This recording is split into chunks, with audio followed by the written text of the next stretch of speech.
Qui vient s'asseoir aujourd'hui sur le canapé de Destin Lorrain, qui vient nous raconter son histoire. Un enfant du Nord Lorrain connu pour son franc-parler. Un homme qui a d'abord enseigné les mathématiques avant de plonger dans les équations autrement plus complexes de la politique. Un élu de terrain passé par la mairie, la région, l'Assemblée nationale avant de rejoindre le cœur du réacteur de l'État. C'est un Destin Lorrain.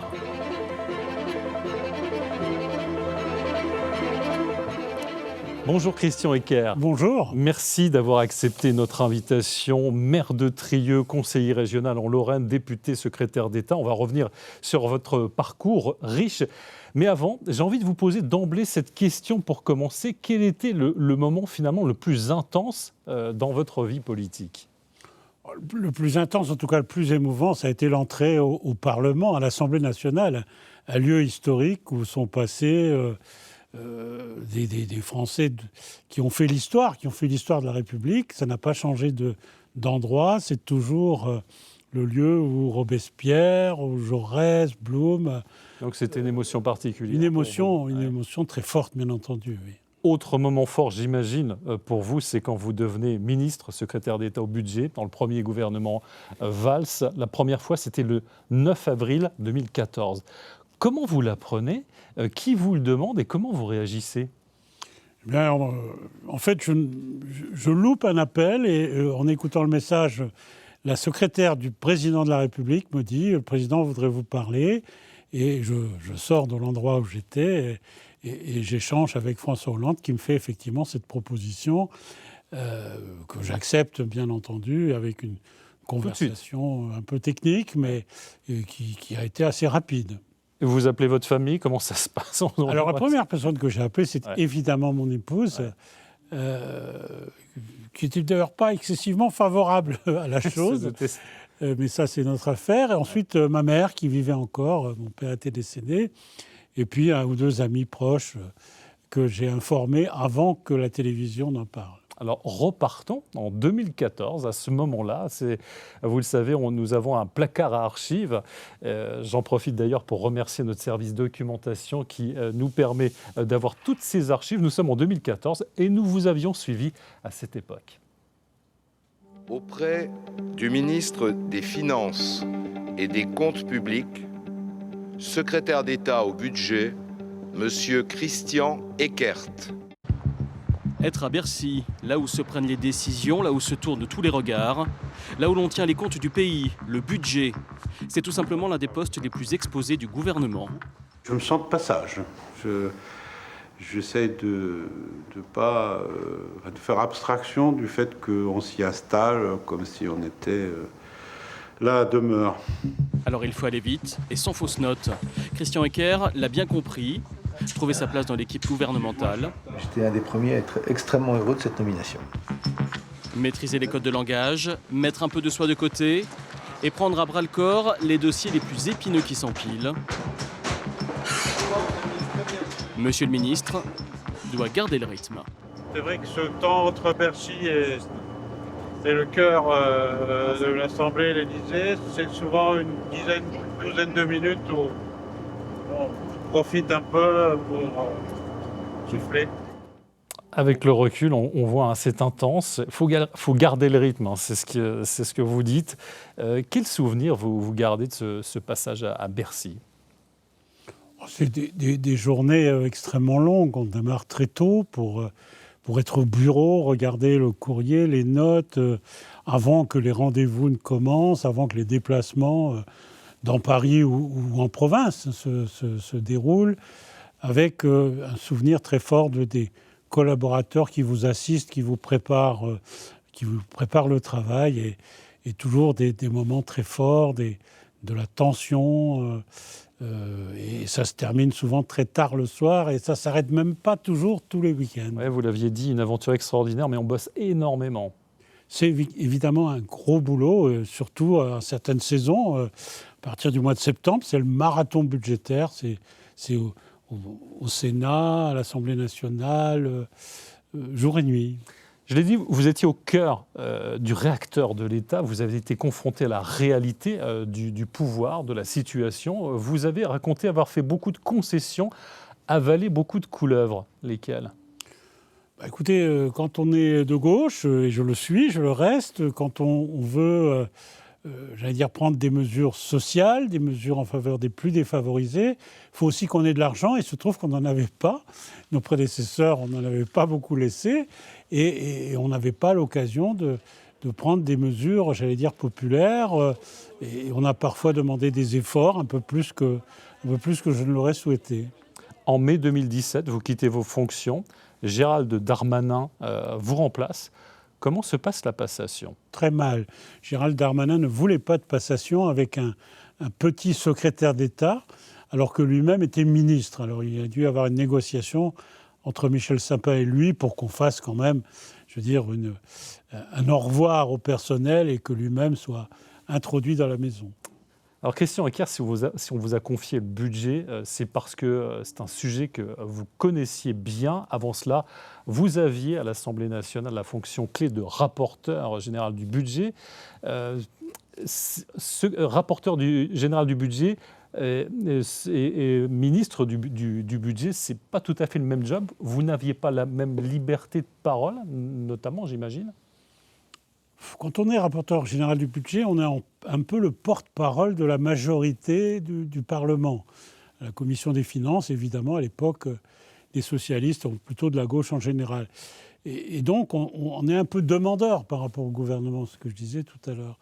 Quand on est ministre du budget, on est plutôt membre d'une équipe gouvernementale et, je ne dis pas aux ordres, mais presque du président de la République et du Premier ministre, qui vous donne un certain nombre de consignes, notamment sur l'ampleur des déficits. On en parle beaucoup ces derniers temps.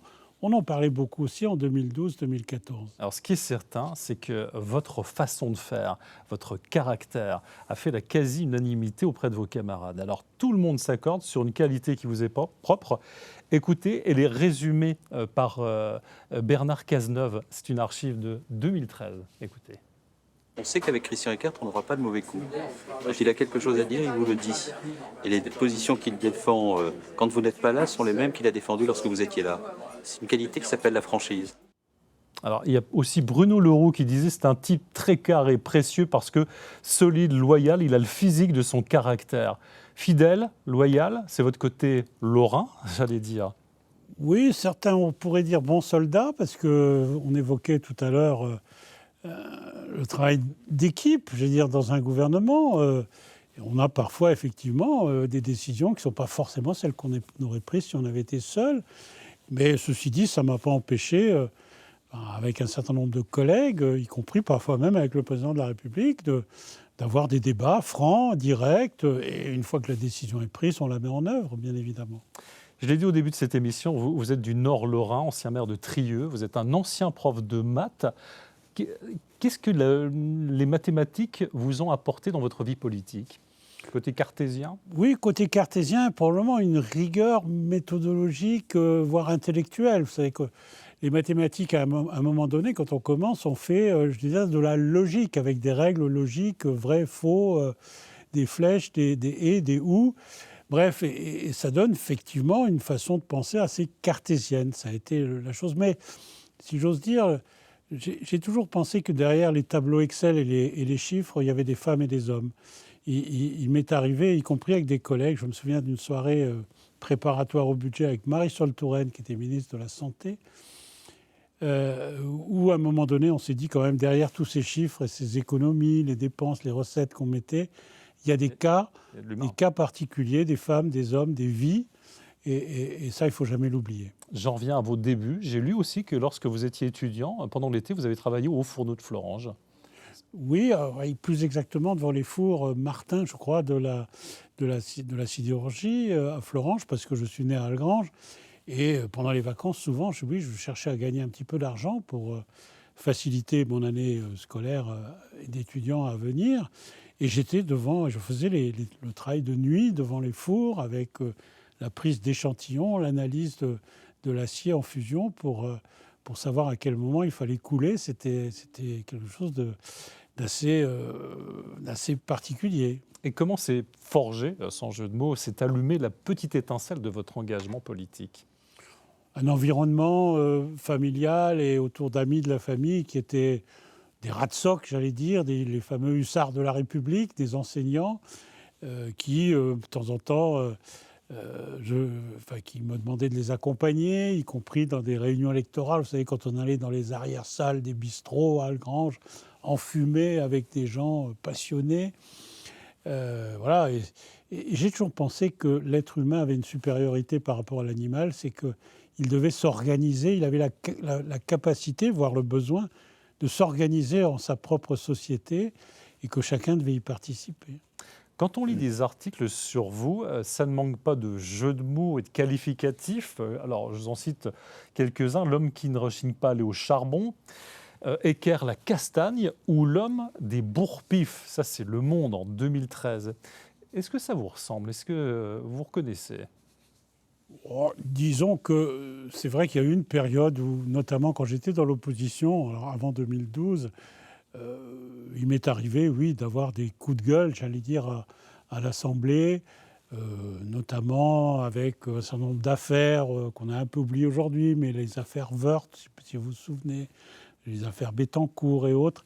Et avec un ou deux autres collègues socialistes, je faisais partie du petit noyau qui menait un petit peu les affaires et la charge. Le mot est peut-être excessif, mais enfin quand même, oui, sur ces questions, j'allais dire, éthiques en politique. Alors, des bourre-pifs que vous avez mis notamment à Emmanuel Macron dans votre livre « Un ministre ne devrait pas dire ça » aux éditions Robert Laffont.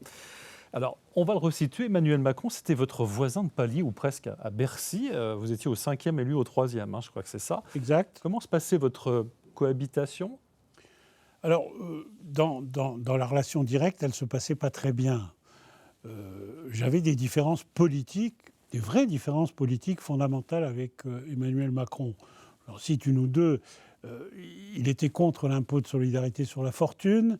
Il se permettait de le dire, alors qu'il n'était pas ministre des Finances. Je rappelle qu'il n'était ministre que de l'économie. Et donc, il s'était exprimé sur le sujet. Ça nous avait divisés fortement.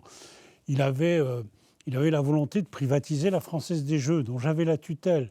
D'abord, ce n'était pas son affaire, et ensuite, je considérais pour plein de raisons qu'il ne fallait pas privatiser la Française des Jeux. Bref, on avait des vraies différences. Donc, en privé, oui, on s'affrontait un peu, et le Premier ministre de l'époque nous départageait. Par contre, en public, j'ai toujours eu le sens, je crois, de la solidarité gouvernementale. Vous vous souvenez des paroles de Chevènement, si on n'est pas d'accord, soit on ferme sa gueule, soit on claque la porte. Moi, il m'est arrivé de faire bonne figure, mais mes relations avec Emmanuel Macron n'étaient pas très bonnes, et elles sont toujours, on va dire, distantes, c'est le moins qu'on puisse dire. Alors, vous avez dit peut-être une phrase qui résume vos relations. Vous avez dit « Moi, c'est la Lorraine, lui, c'est Las Vegas ». Oui, il avait des comportements.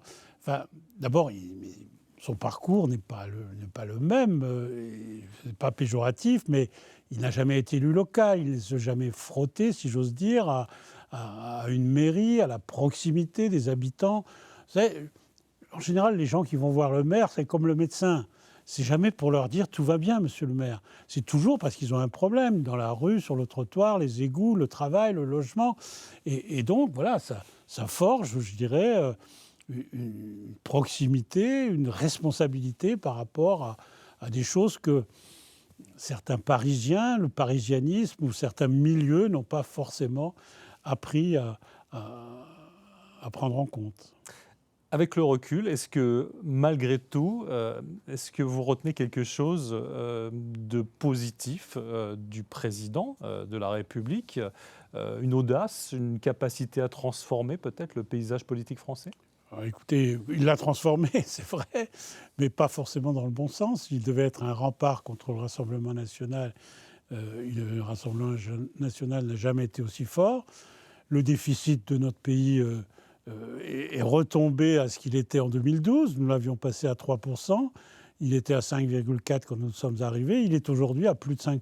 Je ne suis même pas sûr qu'on tiendra les 5 qu'on s'est engagé à tenir cette année.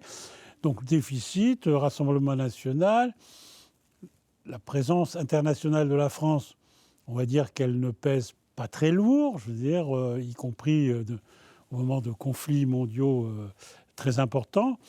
J'ai beaucoup de mal à lui trouver et des qualités en matière de son action politique. Vous en parlez dans votre livre, un ministre ne devrait pas dire ça. Ce livre, pourquoi ce livre? Est-ce une manière de solder des comptes ou simplement une façon de raconter ce que l'on ne voit jamais du pouvoir? J'ai fondamentalement la fibre pédagogique et j'ai envie de partager. Alors partager ce que l'on sait avec modestie. En tout cas, ce que je sais un peu, c'est comment fonctionne le Parlement, comment fonctionne un gouvernement, qui prend les décisions, quelles sont les difficultés ou les facilités que l'on peut avoir. Et ça, j'avais envie de le dire, oui, parce qu'on a souvent une image biaisée de ce que sont les responsables politiques, que ce soit les élus ou voire même l'administration. Moi, j'ai découvert beaucoup de femmes et d'hommes avec beaucoup de qualités, beaucoup de compétences, même si quelques-uns ont évidemment de temps en temps eu des comportements qui ne sont pas complètement conformes à ce qu'on peut attendre des responsables républicain dans un pays démocratique. Et donc, j'avais envie de le partager, effectivement. La politique, vous serez d'accord avec moi, a énormément changé ces dernières années. Quel regard vous portez sur cette évolution?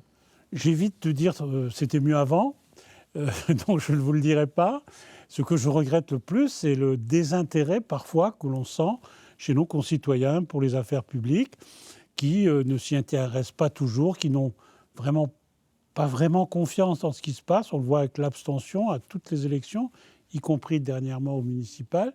Et donc, ça, c'est un regret. Je pense qu'il y a eu une époque où on était tous plus engagés, particulièrement dans le nord de la Lorraine, que vous avez évoqué, avec ces mouvements ouvriers, syndicaux, où tout le monde se battait pour ses idées, pour ses ambitions, pas forcément pour eux, mais pour leur pays et pour leur région.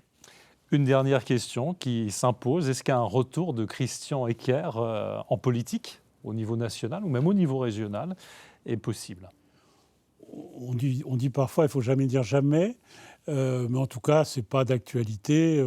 Moi, je contribue parfois en back-office, comme on dit, à parler avec un certain nombre de responsables nationaux. Mais ceci dit, il serait souhaitable quand même que de plus jeunes générations prennent le relais pour conduire des projets politiques à gauche. Merci beaucoup Christian Eckert d'avoir pris le temps vous. de vous arrêter sur le canapé de Destin Lorrain. Merci pour ce regard sans détour sur votre parcours, sur le pouvoir et sur ces années intenses au cœur de l'État. Et merci à vous de nous avoir suivis. On se retrouve évidemment très vite pour un autre Destin Lorrain.